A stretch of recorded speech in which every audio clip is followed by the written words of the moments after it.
man, first things first, congratulations to the Houston Rockets. I know y'all boys are coming off a Game 7 loss, and that definitely stings. It's stinging me a little bit right now that they lost that Game 7 because I thought they had a legit chance to win the series, and I thought they were the better team from top to bottom. But nonetheless, man, despite losing the Game 7 in the first round of the playoffs, this was still one hell of a season for the Houston Rockets. This is their first time getting back to the postseason since starting their rebuilding process, since getting rid of an all-time great player, one of the best scorers in NBA history, in James Harden. And in their first year getting back to the postseason, the Houston Rockets finished as the second seed in a very loaded, very stacked Western Conference, and they also win 50 plus games on the season. And not only that, they saw so many leaps and bounds from a lot of the young guys that they drafted since their rebuilding phase. So even sending Alperen Sengun to the All-Star game for the first time this season. So an outstanding season individually for a lot of guys on the Houston Rockets, and then a terrific season as a team for the Houston Rockets. And we get to this playoff series, man. This playoff series, there is so much stuff to unpack when it comes to this playoff series. It got so much buzz going around the Houston Rockets, and I talk about these guys a lot on this channel over the last 2 years. You see nothing but a bunch of Houston Rockets videos, and when I'm making these videos and naturally some conversations that come up in the comment section is who was the best player on the Houston Rockets. I saw you guys talking about that so much, and during the time, reading these comments, it was always 50-50. It was like half of you guys thought it was Jaylen Green, and the other half of you guys thought it was Alperen Sengun. And I think for right now, and I think these guys are so young, they're still learning so much, this can definitely change. But I think right now, the Houston Rockets, they know that answer right now is not Jaylen Green. And as a matter of fact, another Houston Rocket has emerged in that conversation ahead of Jaylen Green. Now it's Alperen Sengun and Amen Thompson, because what we just seen these two guys do in the playoffs when the lights got bright, when the two teams started to talk. And that's my favorite thing about the game of basketball. I love when a little bit of trash talking gets involved, because that it flips a switch in my mind, and this is me hooping, at a rec center or hooping at an open gym. As soon as any trash talk gets involved, it elevates me. So when I'm seeing that on the court, when I'm seeing these guys talking to each other during the game, they're talking about each other after the game, and now we got to play each other in a couple of nights. And Jaylen Green, he was one of those guys that we're talking. He started talking about Draymond Green after the game.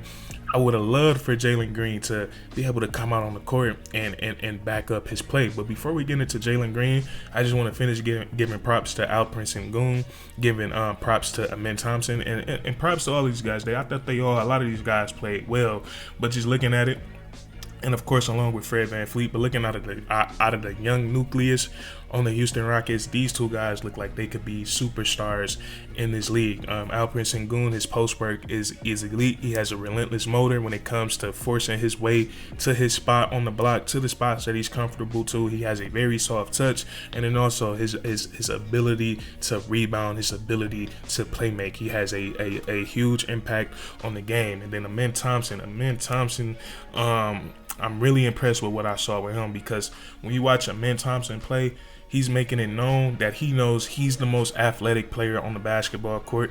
He looks like he knows that nobody can jump higher than him, nobody can run as fast as him, and nobody is as strong as him. And he's just imposing his will. You can sag off of me all you want. He's imposing his will on that rim relentlessly. He did a tremendous job on Stephen Curry on the defensive side of the ball. After Game 7, Stephen Curry said this was one of the toughest defenses that he's faced throughout his NBA career. So props to the Houston Rockets defense, props to Amen Thompson. So I thought out of the young nucleus, those two guys performed like stars. I would have loved to see Jabari Smith Jr.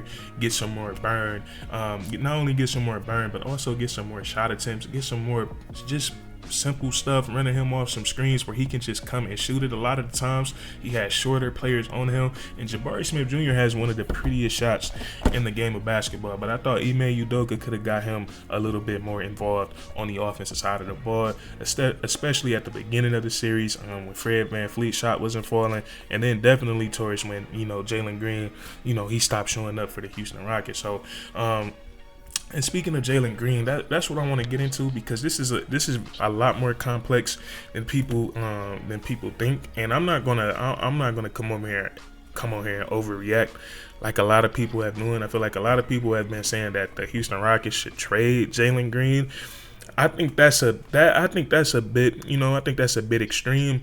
But also, I can't lie, and I can't come on here and lie and say that I'm not disappointed in Jaylen Green, and just to flat out say it, man, he played terribly in this series. And watching players like this perform like this, when you know how good they are, it's always hard to watch, and it's always, you will always be left with a question mark, because you don't know what it is that you don't know what it is why this player isn't performing. Because we know Jaylen Green is one of the most talented players in the NBA. He's one of the most naturally gifted, talented players in the NBA. He has, just like Amen Thompson, he has some athleticism that, it seems like it has to run in your family. It has to be genetic. And we see a lot of times, we see Jaylen Green, we see him do some shit that, he makes it look super easy, like he can do it every single play. And we saw it in game 2 where he was super confident, and it was no Jimmy Butler for most of game 2, so that could have played a role. But nonetheless, Jaylen Green was virtually, outside of game 2, he was virtually a no-show for the Houston Rockets. And it's one thing if your shot is not falling, but you're playing super hard, and he was playing hard defensively, but not really making an impact on the defensive side of the ball. And then offensively, your shot's not falling, you're not making an impact on the offensive side of the ball. It's like, what are you doing out on the basketball court? And Jaylen Green, outside of every single one, and I'm a fan of the Houston Rockets. You guys don't know how much it's tearing me apart to say this about Jaylen Green right now, because I usually speak so highly of him. But like, just back to his talent, like the talent versus what we were seeing out on the basketball court, it just makes no sense. So it just has to be something mental. And you hear these legends say this all the time. They say that basketball is 90% mental. And as I get older, man, as I go through all of these different obstacles, that is just so true. It doesn't just apply to sports, but man, everything you do in life, it just starts with your mentality. You got to believe that you can do whatever you're trying to do. And it just seems like Jaylen Green, it just seemed like he didn't believe in himself, or unless there's something else that was just going on, unless he's just not as talented as the rest of us thinks. But I don't think that's the case. I think he has a buttload of talent. But for the Houston Rockets to give up on him at this point in his career, at 23 years of age, and he's just now getting into a system. We got to remember, when he came into the league, he was just allowed to shoot terrible shots. So he's still getting accustomed to playing in a system, playing under a structured head coach. And the Houston Rockets, their offense right now, it's not just ran through like one guy dominating the basketball. It's very team oriented, right?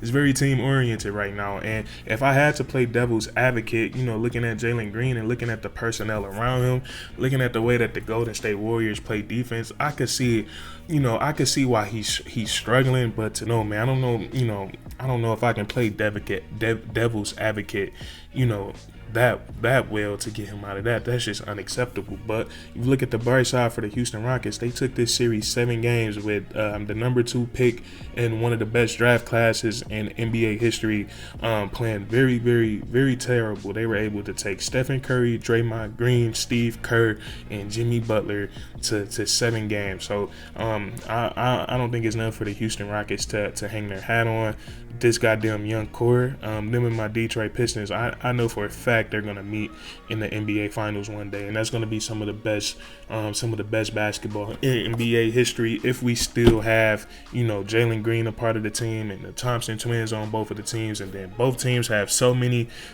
players from the draft classes of 2021 to up until right now. So it'll be really fun to watch those guys play in the finals. But the Houston Rockets, they're going to be good for a minimum the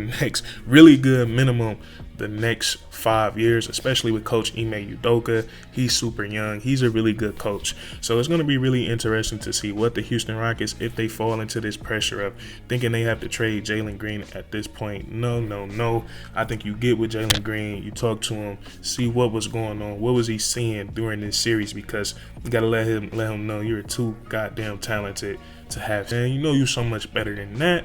Come on, man. But Outside of that, I enjoy watching them in the Pistons in the playoffs, man. And Ben Thompson is boy. I don't him and the Sar, man. I don't know what they parents was feeding these boys when they was growing up, but I swear to you, they not human, man. They look like basketball cyborgs out there. But that's what I want to talk about with you guys, man. Let me know, like, what are your thoughts with Jaylen Green? Do you want to see Jaylen Green out of Houston? Let me know down in the comment section. But leave a like if you enjoyed, and please subscribe for more weekly content. I didn't want to make no videos during the series for the Pistons and the Rockets, because I felt like I was jinxing them. So I wanted to wait until both of their series was over. But that's curtains.